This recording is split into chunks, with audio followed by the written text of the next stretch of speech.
EPS தாக்கல் செய்த மனுவிற்கு ஜனவரி 27ஆம் தேதிக்குள் பதிலளிக்க தேர்தல் ஆணையத்திற்கு சென்னை உயர்நீதிமன்றம் தற்பொழுது உத்தரவு பிறப்பித்திருக்கிறது. அதிமுக பொதுச் செயலாளர் பதவி தொடர்பாக விசாரணை நடத்த தேர்தல் ஆணையத்திற்கு இடைக்கால தடை விதிக்கப்பட்டிருக்கிறது.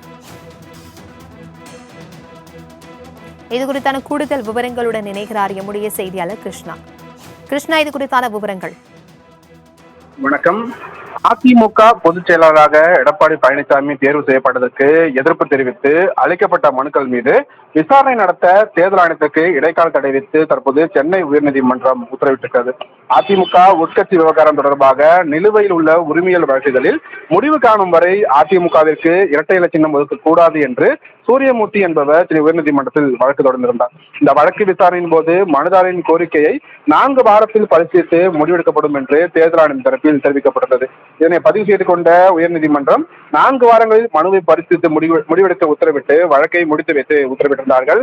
இந்த உத்தரவின் அடிப்படையில் தேர்தல் ஆணையம் விசாரணை நடத்தி வரும் நிலையில் அதிமுக பொதுச் செயலராக எடப்பாடி பழனிசாமி தேர்வு செய்யப்பட்டதை அங்கீகரிக்க கூடாது என்று முன்னாள் எம்பி ரவீந்திரநாத் வழக்கு ஒன்றை